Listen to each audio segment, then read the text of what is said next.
اللہ تعالیٰ علیہ وآلہ وسلم کا وجود مطہرہ ساری کائنات کے لیے باعث رحمت ہے۔ قرآن اس کے بارے میں یوں فرماتا ہے وما ارسلناک الا رحمۃ للعالمین۔ آپ صلی اللہ علیہ وآلہ وسلم کی بعثت، آپ کا نور نبوت، آپ کا وجود مقدس نہ صرف انسانیت کے لیے باعث رحمت ہے بلکہ اللہ کی ساری کائنات میں بسنے والی ساری مخلوقات اس سے بیک وقت مستفید ہوتی ہیں، ہوتی رہیں گی، اور جب تک یہ کائنات قائم رہے گی آپ صلی اللہ علیہ وآلہ وسلم کی نبوت مقدس کے طفیل اللہ کی رحمتیں اس کائنات پر عالم خلد سے لے کر عالم دنیا تک برستی رہیں گی۔ آپ صلی اللہ علیہ وآلہ وسلم کے ساتھ جن لوگوں نے اپنی خدامی اور غلامی کے دعوے کیے، آپ صلی اللہ علیہ وآلہ وسلم کے حضور حاضر ہوئے، آپ صلی اللہ علیہ وآلہ وسلم کے ساتھ اخلاص کے ساتھ اپنی محبتیں اور نسبتیں قائم فرمائیں، وہ دنیا سے اس طرح گئے کہ اپنی زندگی میں اللہ کی رضا اور آپ صلی اللہ علیہ وآلہ وسلم کی اتباع کے انعام کے مجدے اس جہان کی زندگی میں سن کر گئے۔ اللہ نے انہی کے لیے فرمایا ہے رضی اللہ عنہم ورضوا عنہ، کہ اللہ تعالیٰ ان پر راضی ہے اور اللہ تعالیٰ ان کو ہمیشہ ہمیشہ عبدالآباد تک راضی کرے گا۔ یہ انہیں اس وجہ سے نصیب ہوا کہ ان کے قلوب آپ صلی اللہ تعالیٰ علیہ وآلہ وسلم کے قلب اطہر کے ساتھ مل کر دھڑکتے تھے۔ جس کو آج بھی یہ کیفیت نصیب ہے اور کسی شیخ کی برکت سے اس کو یہ انعام عطا ہے، اور وہ آدمی اپنے آپ کو آپ صلی اللہ علیہ وآلہ وسلم کے تقرب اور فیضان محمدی اور نور ربانی سے متصف پاتا ہے، تو وہ سمجھے کہ وہ پکا صوفی ہے، اور اس کو اللہ تعالیٰ نے تصوف کے انعامات میں سے سب سے اعلیٰ انعام عطا فرما رکھا ہے، اور اس انعام کا نعم البدل نہ کبھی ہوا ہے، نہ کبھی ہے، اور نہ کبھی ہو سکتا ہے۔ قلوب کے اندر اللہ کی معرفت، نور ربانی اور آپ صلی اللہ علیہ وآلہ وسلم کا فیضان محمدی جس کو نصیب ہے وہی سب سے اعلیٰ اور عرفہ انسان ہے، اور اس جیسے انسان اور ہونے کا کوئی دعویٰ نہیں کر سکتا۔ اب رہ گئی یہ بات کہ جنہیں یہ سب کچھ عطا ہوتا ہے اس کے نتیجے میں ان کو کیا ہوتا ہے۔ اللہ تعالیٰ نے فرمایا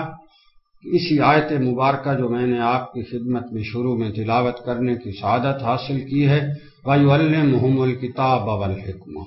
کہ جس کو نور نبوت عطا ہو جائے، جس کے قلب میں فیضان ربانی کے چشمے جاری اور ساری ہو جائیں، اس کے نتیجے میں اسے اللہ کے اس مقدس اور پاکیزہ کلام کے سمجھنے میں، اس کے سننے میں، اس پر عمل کرنے میں جو کیف، جو سرور آتا ہے وہ اس کو نہیں نصیب ہو سکتا جس کے قلب میں فیضان محمدی کا چشمہ ابھی جاری نہ ہوا۔ اس لیے آپ صلی اللہ تعالیٰ علیہ وآلہ وسلم کا ارشاد گرامی ہے، آپ نے صحابہ کبار رضوان اللہ علیہم اجمعین کو یہ ارشاد فرمایا کہ جب تم جنت کے باغوں کے نزدیک سے گزرا کرو تو اس میں سے کچھ چر لیا کرو۔ صحابہ کرام رضوان اللہ علیہم اجمعین نے اس کی وضاحت کے بارے میں جب عرض کیا کہ یا رسول اللہ صلی اللہ علیہ وآلہ وسلم، جنت کے باغوں کو آپ کیا مراد لیتے ہیں؟ تو ارشاد فرمایا کہ حلقہ ذکر وہ ہے جہاں کچھ لوگ اللہ کے پاک نام کی معرفت کے طالب بن کر اس کے نام کی تکرار میں مشغول ہوں، تو وہ جنت کے باغوں میں سے ایک باغ ہے۔ اور جب تمہیں ایسی کہیں محفل نظر آئے اس محفل میں شمولیت کر کے گویا آپ جنت کے باغوں میں سے کچھ چر لیا کرو۔ ذکر اللہ کے حلقے قائم کرنا، ذکر اللہ کے حلقوں کی زینت بننا، ذکر اللہ کے حلقوں کے تقرب حاصل کرنا اور ذاکرین کی معیت، یہ اللہ کا انعام ہے۔ آج کے دور میں جس کو نصیب ہے وہ بہت بڑا خوش قسمت ہے، اور جو اس سے محروم ہے اس کو ایسے حلقے ڈھونڈنے کے لیے اپنے آپ کی ساری صلاحیتیں صرف کر کے اللہ کے نور اور آپ صلی اللہ علیہ وآلہ وسلم کے نبوت کے انعام کو پا لینے کی کوشش کرنا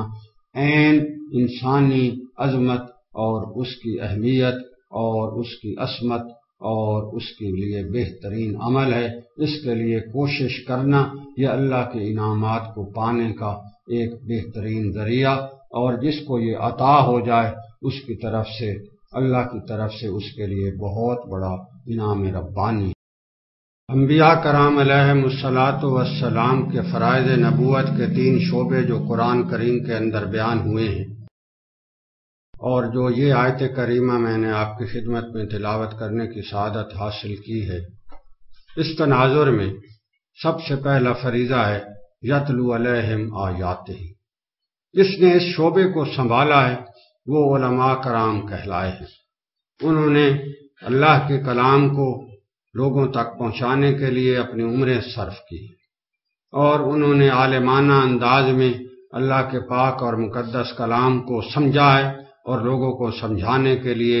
اپنی ساری صلاحیتیں صرف کی۔ دوسرا شعبہ وَيُزَكِّيهِمْ کا مطلب ہے جو اس شعبے کے اندر آئے ہیں وہ صوفیاء کرام کہلائے۔ تیسرا شعبہ جس میں یتلو علیہم آیاتہ وَيُزَكِّيهِمْ وَيُعَلِّمُهُمُ الْكِتَابَ وَالْحِکْمَہ، جنہوں نے اللہ کے اس کلام کی حکمتوں کی گرہیں کھولی ہیں وہ فقہاء کہلائے ہیں۔ تو ان فرائض نبوت کی بجا آوری میں امت محمدیہ نے جو عظیم الشان انسان پیدا کیے ہیں، ان انسانوں میں علماء کرام، مشائخ عظام، فقہاء کرام کے نام سب سے اوپر آتے ہیں۔ اصل بات یہ ہے کہ علماء کرام اور فقہاء کرام وہ اپنے فرائض کی بجا آوری میں اس وقت تک انصاف نہیں کر سکتے جب تک ان کا اپنا تزکیہ مکمل نہ ہو جائے، اور تزکیے کے عمل سے گزرنے کے بعد اللہ کے کلام کی تلاوت یا اس کی حکمتیں بیان کرنے کا انداز وہ نصیب ہوتا ہے جو سنت محمد اور رسول اللہ صلی اللہ علیہ وآلہ وسلم کے نزدیک تر ہوتا ہے۔ ورنہ تو عرب معاشرہ جہاں اللہ کا کلام نازل ہو رہا تھا وہ سارے عربی جاننے کے ماہر تھے، عربی بولنے کے ماہر تھے، اور عربی کی حکمتیں اور لغت کے اعتبار سے انتہائی اعلیٰ اور فصیح معاشرے کے فرد کہلاتے تھے۔ مگر آپ صلی اللہ تعالی علیہ وآلہ وسلم کی زبان مطہر سے جو بات نکلتی تھی وہ بات ایسی عجیب ہوتی تھی کہ سارے عربی دان، سارے فضلاء اور سارے بہترین ائمہ لغت جو تھے وہ اس کے آگے بالکل مایوس ہو جاتے تھے اور اپنی صلاحیتوں کے کم پڑنے کا وہ اعتراف کرتے ہوئے نظر آتے تھے۔ اس لیے کہ انبیاء کرام علیہم الصلاۃ والسلام کا جو تزکیے کا معیار ہوتا ہے اور ان کو جو اللہ کی طرف سے قلوب عطا ہوتے ہیں اور ان کی ذوات مطہرہ کے اندر اللہ نے جو اپنے انعامات کے ذخیرے قائم کر رکھے ہوتے ہیں، اس کے نتیجے میں جو بات کرتے ہیں وہ بات معاشرے کے افراد پر اثر کرتی ہے، جن کے قلوب کے اندر اس کو سمجھنے کی قوت اللہ کی طرف سے عطا ہوتی ہے، وہ لوگ اس کو فوراً سمجھتے ہیں، اس کی حکمتوں کی تہ تک پہنچتے ہیں، اور انبیاء کرام علیہم الصلاۃ والسلام کی معیت کے نتیجے میں ان کے وہ تزکیے ہوتے ہیں کہ پھر وہ کلام اللہ کو سمجھنے میں، اس کی حکمتوں کی تہ تک پہنچنے میں انبیاء کرام علیہم الصلاۃ والسلام کے نور نبوت کے طفیل وہ پوری طرح اس انداز میں مگن ہوتے ہیں کہ پھر ان جیسے انسان تاریخ انسانی میں نہ کبھی پیدا ہوئے ہیں، نہ کبھی پیدا ہو سکتے ہیں، اور نہ کبھی پیدا ہوں گے،